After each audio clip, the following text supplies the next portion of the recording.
আশা করি সবাই খুবই ভালো আছেন। আজকে আমরা এক্সপ্লেইন করব নারুটো এপিসোড 50 এবং 51। আর হ্যাঁ, এই ভিডিওটা কিন্তু খুবই ইন্টারেস্টিং হবে, কারণ এই ভিডিও থেকেই আমরা পরিচিত হব নারুটো অ্যানিমে সিরিজের সবচেয়ে বেস্ট এবং ফানিয়েস্ট একটি ক্যারেক্টারের সাথে। তাই আমাদের সাথে থেকে এনজয় করতে পারেন এক্সপ্লেনেশনের সাথে রিঅ্যাকশন। সো যাই হোক, এপিসোড 50 তে আমরা দেখতে পাই চৌজি এবং জাকোর ফাইট। ওইদিকে ইনু চিয়ার আপ করে, মোটু দেখাই দাও তোমার পাওয়ার। চৌজি বলে, কি আবার মোটু কইছে আমি তো এই ফাইট 2 সেকেন্ডে শেষ করে দেব, তারপর যে বারবিকিউ খাবো ওইখান থেকে এক ফোঁটাও কিন্তু আমি ইনুকে দিব না। জাকো বলে, ঠিক আছে তুমি যদি 2 সেকেন্ডে শেষ করতে চাও তাহলে চলো 2 সেকেন্ডে শেষ করে দেই। চৌজি বলে, আমি এই অদ্ভুত লোকের টেকনিক দেখেছিলাম, সে হাত থেকে এক ধরনের সাউন্ড ওয়েভ বের করে, যেটা কানে লাগলে কানের পর্দা ফেটে যায় এবং মানুষকে অবশ করে দেয়। তাই আমাকে প্রথমেই নিজের কান বাঁচাতে হবে, কান বাঁচাইলে এই ম্যাচ আমার। তবে চৌজির একটা জিনিস খুব ইন্টারেস্টিং, সে মাথায় যেভাবে হেডব্যান্ড পরে দেখে অনেকটা আন্ডারওয়্যারের মতন লাগে। তো যাই হোক, চৌজি তার এক্সপেনশন জুৎসু ইউজ করে বেলুনের মতো ফুলে ওঠে। তারপর সে ইউজ করে হিডেন লিভ স্টাইল তাই জুৎসু, যার ফলে তার হাত পা গুলো সব ভেতরে চলে যায় এবং সে একটি ফুটবলের আকৃতি ধারণ করে। তারপরে রোলিং করতে করতে জাকোর দিকে এগোয়, আর ওইদিকে জাকো নামক ভাউয়া ব্যাং নিজের জায়গায় দাঁড়িয়ে থাকে। যখনই চৌজি রোলিং করতে করতে এগোয় তখনই ব্যাঙের মতো একটি লাফ দিয়ে অন্য জায়গায় চলে যায়। আর ভাউয়া ব্যাং বলার কারণ হচ্ছে সে সবসময় হাত দুইটা সামনের দিকে ঝুলানোর মতো রাখে। তো যাই হোক, ভাউয়া ব্যাং হোক আর কালা ব্যাং হোক, সে এইখানে একটা ট্রিক্স খাটিয়ে চৌজিকে দেয়ালের ভেতর আটকে দেয়। মানে ভাই কি বলবো, পোলার জ্ঞান বুদ্ধি কিছুই নেই, খাইতে খাইতে ব্রেন টেন সব খাই ফেলছে। তখন জাকো পিছন দিক দিয়ে গিয়ে তার বেলুনের মধ্যে হামলা করে। চৌজি বলে, এই হামলায় তোমার কোনো লাভ হবে না, কারণ আমার কান হচ্ছে ভেতরে। ডোজো বলে, ঠিক আছে দেখা যাক কাজ হয় কিনা। তারপর ডোজো তার হাতের সাহায্যে আলট্রা সাউন্ড ওয়েভ ক্রিয়েট করে,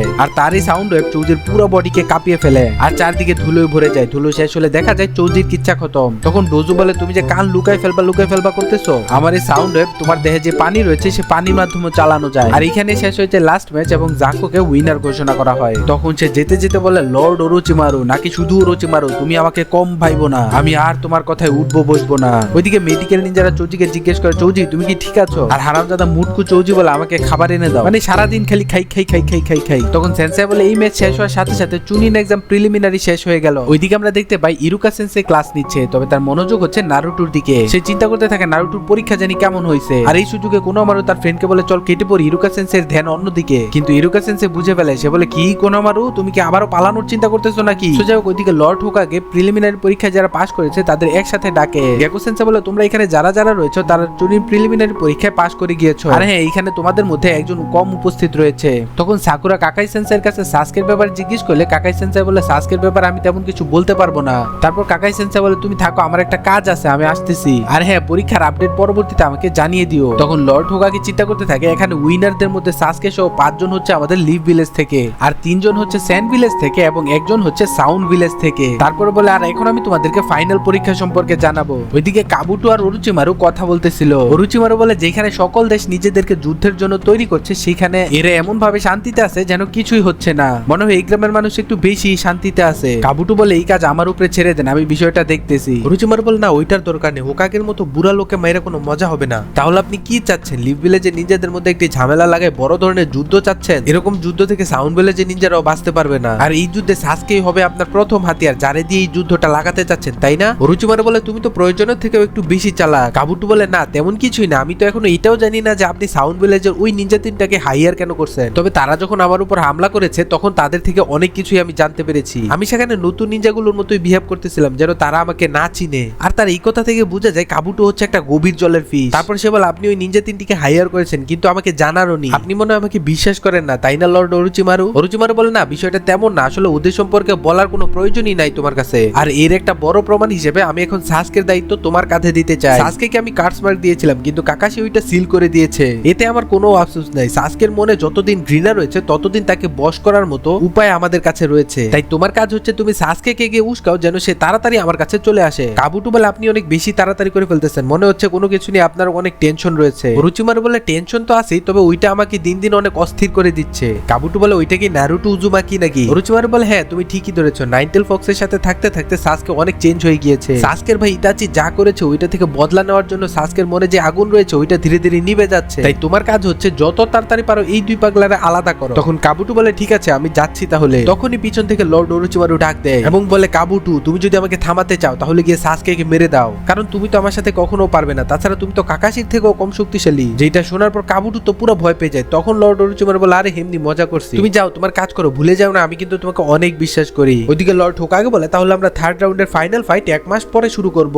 এই 1 মাসের মধ্যে তোমাদের এই প্রিলিমিনারি রেজাল্ট ওই সকল বড় বড় লোকদেরকে দেখানো হবে, ফলে তারা তোমাদের ফাইনাল ফাইট দেখতে এইখানে আসবে। তাছাড়া তোমরা একে অপরের ফাইট দেখে বুঝে গিয়েছো কার টেকনিক কিরকম, আর ফাইনাল পরীক্ষাও যদি সেম টেকনিক ইউজ করতে যাও তাহলে খুব ইজিলি হেরে যাবে। তাই তোমাদের কাজ হচ্ছে এই 1 মাসের মধ্যে নতুন টেকনিকের উপর কাজ করে নিজেকে আরো বেশি দক্ষ বানিয়ে ফেলো। নারুটো বলে তাহলে 1 মাস ছুটি নয়, 1 মাস হচ্ছে আমার জন্য ভালো একটি সুযোগ, এই 1 মাসে পুরো জান লাগিয়ে ট্রেনিং করব। ওইদিকে দেখতে পাই আনবু ব্ল্যাক অপস এর 3 জন মেম্বারকে মেরে দিয়ে কাবুটো সাসকের দিকে যায়। সেখানে গিয়ে কাবুটো বলে আমরা দুজনেই ওরোচিমারুর নজরে পড়ে গিয়েছি। তারপর সে তার পকেট থেকে একটি ছুরি বের করে, আর যখনই সে আঘাত করতে যাবে তখনই তার ছুরিটা নিয়ে নেয় কাকাশি সেন্সাই। কাবুটো বলে বাবা কাকাশি, ব্লাইন্ড স্পট দিয়ে আঘাত করে আমার কাছ থেকে তুমি ছুরিটা নিয়ে নিছো, তবে তুমি কি আমাকে থামাতে পারবে? চেষ্টা করে দেখতে পারো, তোমার বন্ধুরা চেষ্টা করেছিল, দেখো তাদের কি হাল হয়েছে। কাকাই সেন্সাই মনে মনে বলে আনবু ব্ল্যাক অপস এর এই নিজেদেরকে এত সহজে সে মেরে দিছে, সে তো সাধারণ কোনো গেনিন নয়। কাকাই সেন্সাই বলে সাসকের সাথে তোমার কিসের লেনাদেনা, তুমি জানো এখন তোমাকে জিজ্ঞাসাবাদের জন্য নিয়ে যাব। কাবুটো বলে কে নিয়ে যাবে? তুমি চেষ্টা করে দেখতে পারো। কাকাই সেন্সাই বলে তাহলে তুমি আমার সাথে ফাইট করতে চাচ্ছ?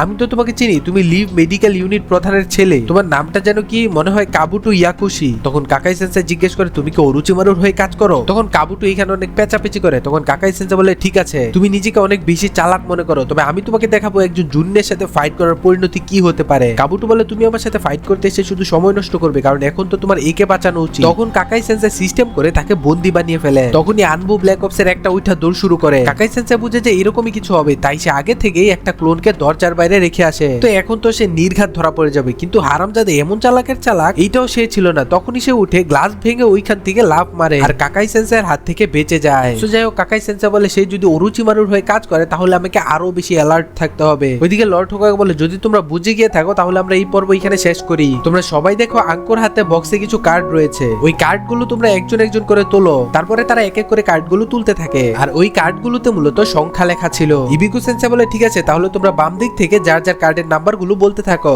যেখানে জাকুর নাম্বার ছিল 8, নারুটোর 1, তেমারির 7 এবং কানকুরুর 5, গারার 3, শিকামারুর 9, নেজির 2 এবং শিনুর 6। আর সাসকে যেহেতু এখানে নেই তাহলে সাসকের হবে নাম্বার 4। তখন হোকাগে বলে ফাইনাল সিলেকশন ফাইটটা কিন্তু টুর্নামেন্ট আকারে হবে। তারপর টুর্নামেন্ট টেবিলটা তাদেরকে দেখানো হয়, যেখানে নারুটোর সাথে প্রথম ফাইট হচ্ছে নেজি হুগা। নেজি তো খুব খুশি যে তার বিপক্ষে নারুটো পড়ছে। নারুটো ভীষণ খুশি হয় কারণ সে এবার হিনাটার বদলা নিতে পারবে। শিকামারু বলে আমার একটা প্রশ্ন ছিল, যেহেতু এটা টুর্নামেন্ট আকারে হবে তাহলে কি শুধুমাত্র একজনই জিততে পারবে? মানে চুনিন কি তাহলে এই পরীক্ষায় শুধুমাত্র একজন হবে? হোকাগে বলে বিষয়টা এমন না, এখানে তোমাদের স্কিল, ট্যালেন্ট এবং নলেজের উপর ভিত্তি করে মার্ক দেওয়া হবে। এমনও হতে পারে এইখানে যারা যারা অংশগ্রহণ করছে সবাই চুনিন হতে পারবে, আবার এমনও হতে পারে যে কেউ চুনিন হতে পারোনি। ওইদিকে নারুটো মূলত নিজেকে নিয়ে চিন্তাই করতেছে না, সে চিন্তা করতেছে এর পরের ফাইট নিয়ে, কারণ দ্বিতীয় ফাইটেই তার বিপক্ষে হবে হয় গারা না হয় সাসকে। তো এই দুজনের যেই হোক না কেন সেই নারুটোর জন্য ভয়ঙ্কর হতে পারে, তাই সে চায় কাকাই সেন্সাই থেকে হেল্প নিতে। তাই সে এক মুহূর্ত দেরি না করে সরাসরি চলে যায় সেই মেডিকেলে, যেই মেডিকেলে সাসকে ভর্তি, কারণ সাসকে পাইলে কাকাই সেন্সাইকে পেয়ে যাবে। কিন্তু সেইখানে তো নারুটোকে এলাও করতেছিল না। তখনই সেইখানে কাকাই সেন্সাই চলে আসে, আর কাকাই সেন্সাইকে দেখে নারুটো তাড়াতাড়ি করে কাকাই সেন্সাইয়ের কাছে যায় এবং কাকাই সেন্সাইকে বলে তাকে ট্রেনিং করানোর জন্য। কিন্তু সে এখন নারুটোকে ট্রেন করাতে পারবে না, কারণ মেডিকেলে তার অনেক কাজ রয়েছে। তাই সে নারুটোকে ট্রেন করানোর জন্য অন্য আরেকজন টিচার ঠিক করেছে,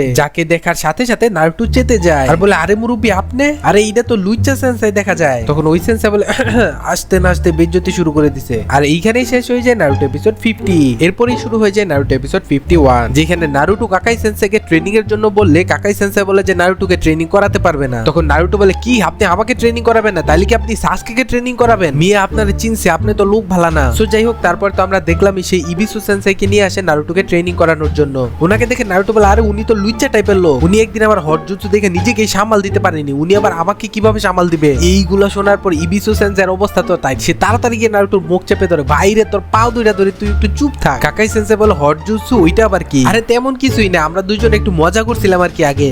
যাক তাহলে তো ভালোই হলো, তোমরা দুইজন দুইজনকে খুব ভালোভাবেই চিনো। ইবিসু সেন্সাই বলে নারুটো তুমি যদি এখন মুখটা চুপ রাখো, তুমি যা চাইবা তাই খাওয়াবো, বিরিয়ানি, মোগলাই, কাবাব, নুডলস যা খাইতে যাবে সব। তারপর নারুটো কাকাই সেন্সাইকে বলে আপনার মানুষ পাইলেন না, এরে ছাড়া আপনি যারে নিয়ে আসতেন ওর কাছ থেকে আমি ট্রেনিং নিতাম, কিন্তু এরে। ইবিসু সেন্সাই বলে শুধু কাকাশি আমার থেকে হেল্প চাইছে এই কারণে আমি আসছি, নাহলে আমি তোমার কখনোই ট্রেনিং দিতাম না। তারপর কাকাই সেন্সাই গিয়ে নারুটোকে বুঝায় যে উনি হচ্ছে একজন স্পেশাল জুনিয়র, উনি শুধু এলিট নিনজাদেরকে ট্রেনিং করে। দেখো নারুটো, একটা কথা তো মানতেই হবে, টিম 7 এর মধ্যে একমাত্র তোমার বেসিকই সবচেয়ে দুর্বল, তাই তোমাকে এবার বেসিকের উপরে সবচেয়ে বেশি ফোকাস দিতে হবে। তাহলে ঠিক আছে ইবিসু সেন্সাই, আপনার কাছে আমি নারুটোকে দিয়ে গেলাম। এইটা বলে কাকাশি সেন্সাই সেখান থেকে চলে যায়। তখন ইবিসু সেন্সাই বলে এখন শুনছো না, তাহলে চলো এখন ট্রেনিং করা যাক। নারুটো বলে ঠিক আছে আমি মাইনা নিলাম আমার বেসিক দুর্বল, কিন্তু আমাকে এমন সেন্সাই কেন ধরাই দেওয়া হয়েছে যার বেসিক আমার থেকেও দুর্বল? এই স্যামরা, এই তুমি এখন কারে দুর্বল কইলা? নারুটো বলে আর কাকে বলবো, একমাত্র আপনিই তো আমার সামনে আছেন। ইবিসু সেন্সেই বলে আরে ছোট্ট একটা ভুলের কারণে তুমি এইভাবে কাউকে জাজ করতে পারো না। নারুটো বলে তো আপনি যে আমার হট জুৎসু দেখে পাগল হয়ে গেছিলেন ওইটা? ইবিসু সেন্সেই বলে তোমার কি এখনো আমার উপর সন্দেহ হয়? ঠিক আছে চলো একটা রেস দেওয়া যাক। তুমি যদি দৌড়ে আমার থেকে পালাতে পারো তাহলে আমি তোমাকে ট্রেনিং করা ছেড়ে দিব।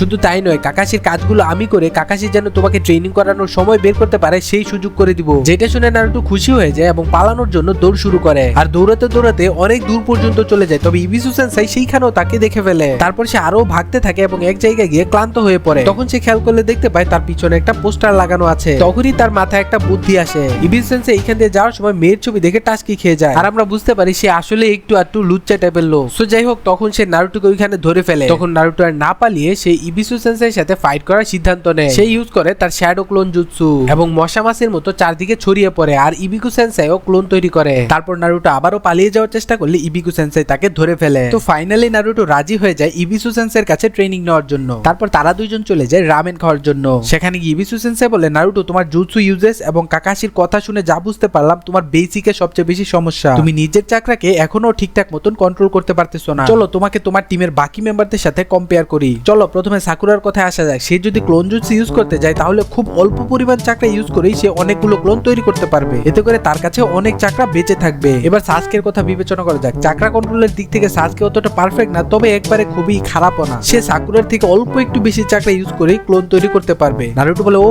তাহলে সে এই দিক দিয়ে পারফেক্ট না, আমি তো ভাবছিলাম সে সব দিক দিয়ে পারফেক্ট। তখন ইবিসু সেন্সেই বলে আরেকজনেরটা বাদ দিয়ে এবার নিজেরটার দিকে খেয়াল করো। তুমি যখন ক্লোন জুৎসু ইউজ করতে যাও তখন সাকুরা ও সাসকের মতো অল্প পরিমাণ চাকরায় তোমার কিছুই হয় না, যার ফলে তোমার অত্যাধিক জোর লাগাতে হয় আর অনেক পরিমাণ চাকরা ইউজ করতে হয়। আর এতগুলা চাকরা ইউজ করার পরেও তুমি কেবলমাত্র 2টা ক্লোন তৈরি করতে পারো। নারুটো বলে যদি এতই খারাপ হয় তাহলে আমি মাঝে মাঝে ওদের থেকে ভালো পারফর্ম কিভাবে করি? ইবিসু সেন্সেই বলে কারণ তোমার মধ্যে যেই পরিমাণ চাকরা রয়েছে এই পরিমাণ চাকরা অন্য কোনো মানুষের শরীরে হয় না। দেখো নারুটো, আমরা কিন্তু চাইলেই তোমার এই চাকরা ঠিকঠাক মতন কন্ট্রোল করে তোমার বডিতে আরো চাকরা ইনক্রিজ করতে পারি। নারুটো বলে কি আপনি আমাকে চাকরা কন্ট্রোল শিখাবেন? ইবিসু সেন্সেই বলে হ্যাঁ অবশ্যই শিখাবো, চলো আমরা ট্রেনিং শুরু করি। ইবিসু সেন্সেই যেতে নিলে দোকানদার বলে আমাদের বিল দিবেন না। ইবিসু সেন্সেই দেখতে পায় নারুটো হারামজাদা খাইয়া পুরা সব খালি করে ফেলছে। চিন্তা করা যে কি পরিমাণ খাইছে, এক বেলার খাওয়া নেই হোটেল মালিকের ওষুধ। তো যাই হোক, তারপর তারা এখান থেকে খেয়ে ট্রেনিং করতে যায়। আর এমন এক গলিতে ট্রেনিং করতে যায়, আশা করি ছবি দেখে বুঝতেই পারতেছেন।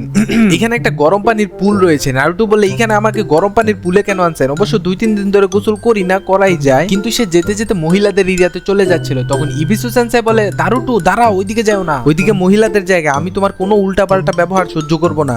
নারুটো বলে উল্টাপাল্টা ব্যবহার? এইখানে আমাকে নিয়ে আসছে সে, আর উল্টাপাল্টা ব্যবহার নাকি করি আমি? আমার তো মনে হয় ওনার ক্যারেক্টার ঢিলা আর দোষ চাপাই দিতেছে আমার উপরে। সো যাই হোক, তারপরে তারা একটা পুলের খুব কাছাকাছি যায়। তারপর ইবিসু সেন্সেই বলে কাকাই সেন্সেই বলছে তুমি নাকি পায়ের মাধ্যমে চাকরা বিল্ড করে গাছে ওঠা শিখে গিয়েছো, আজকে তোমাকে শিখাবো পানির উপরে কিভাবে চলতে হয়। নারুটো বলে কি এইটা আমার এখন বিশ্বাস করে নিতে হবে আপনি পানিতে চলতে পারেন? ইবিসু সেন্সেই বলে হ ফাজিল, পারি আমি। গাছে ওঠার সময় পায়ের নিচে চাকরা বিল্ড করে একটা কনস্ট্যান্ট রেটে সেইটা গাছের সাথে ডিসচার্জ করতে হয়। গাছ যেহেতু নিজের জায়গা থেকে নড়ে না, তাই ডিসচার্জ রেট সবসময় একই থাকে। কিন্তু পানির ক্ষেত্রে বিষয়টা একটু আলাদা, কারণ ডিসচার্জ রেট বারবার চেঞ্জ করতে হয়। একইভাবে পায়ের নিচে চাকরা বিল্ড করে যখন পানিতে ডিসচার্জ করতে হয় তখন পানির উপরের সারফেসটা বারবার চেঞ্জ হতে থাকে, তাই ডিসচার্জ রেটও বারবার চেঞ্জ করতে হয়। আশা করি কিছুটা বুঝতে পারছো। নারুটো বলে আফসোস, আজকে যদি একটু বুঝতে পারতাম। ইবিসু সেন্সেই বলে ঠিক আছে চলো তোমাকে দেখাই দিই কিভাবে করতে হবে। প্রথমে পায়ের নিচে চাকরা বিল্ড করতে হবে, এরপরে পানিতে আসার পরে সেই চাকরা আস্তে আস্তে ডিসচার্জ করতে হবে, এই যে এইভাবে। নারুটো বলে তাইলে এবার আমিও করব। সেও প্রথমে পায়ের নিচে চাকরা বিল্ড করে, এরপর যখনই পানিতে পাড়া দিতে যায় তখনই ধপাস করে পানিতে পড়ে যায়। আর যেহেতু পানিটা গরম ছিল তাই পরে অবস্থা টাইট হয়ে যায়। তো সে এইভাবে অনেকবার চেষ্টা করতে থাকে এবং বারবারই পানিতে পড়তে থাকে। আর তার এই কাণ্ড দেখে ইবিসু সেন্সের কোনোহামারুর কথা মনে পড়ে। ইবিসু সেন্সেই বলেছিল তুমি যদি আমার কথা মানো তাহলে শর্টকাটে হোকাগে হতে পারবা, কিন্তু কোনোহামারু বলে এইখানে কোনো শর্টকাট নেই, এটা আমাকে নারুটো বলেছিল। যদি আমাকে হোকাগে হতে হয় তাহলে এইটা আমাকে শিখতেই হবে। তাই এখন ইবিসু সেন্সেই বলে আসলে শর্টকাট বলতে কিছু নেই, আমি তোমার সম্পর্কে ভুল ছিলাম নারুটো, কোনোহামারুর জন্য আমার থেকে তুমিই ভালো টিচার ছিলে। তখনই দেখা যায় নারুটো বলে আমি মনে হয় কিছু কিছু বুঝতে পারতেছি এটা কিভাবে করতে হয়। ইবিসু সেন্সেই বলে বাপরে, এত তাড়াতাড়ি সেইটাতে মাস্টার করে ফেলতেছে। ঠিক তখনই নারুটো কিছু একটা দেখে পিছন দিকে পড়ে যায়। আর নারুটোকে এইভাবে ধপাস করে পড়ে যেতে দেখে তখন ইবিসু সেন্সেই যখন পিছনের দিকে তাকায় তখন দেখতে পায় সেইখানে একটা বুড়া লোক মহিলাদের যেই গোসলখানা রয়েছে তার পিছনে বসে আছে। ইবিসু সেন্সেই বলে কি আমি এখানে থাকতে আমার সামনে এইসব কাহিনী একদমই চলবে না। কিন্তু তখনই দেখা যায় ওই বুড়া লোকটা পিছন দিকে তাকিয়ে একটা জুৎসু করে, আর সাথে সাথে বিশাল দেখি একটা ব্যাঙ এসে উপস্থিত। তারপর সে ওই ব্যাঙের জিহ্বা ব্যবহার করে ইবিসু সেন্সেইকে পেঁচিয়ে ধরে উপরে তুলে ধপাস করে নিচে আছাড় মারে। মানে চিন্তা করেন এই বুড়া বেটা একটা জুনিনকে কিভাবে ধরে আছাড় মেরে ফেলে দিল। তারপর হিরোর মতো ব্যাঙের উপরে থেকে বলে বলে কি সমস্যা কি, তুমি কি চাও, এখানেই ধরা পড়ে যায় আমরা। যেইটা দেখার পর নারুটো তো পুরো অবাক, কে এইটা, আমার সেন্সাই কি এক ঝটকাতেই ফেলে দিছে, আর এটা তো আমার ইবিসু সেন্সের থেকেও বেশি লুচ্চা। তারপরে বৃদ্ধ লোকটা হাসতে থাকে, আর এইখানেই শেষ হয়ে যায় নারুটো এপিসোড 51।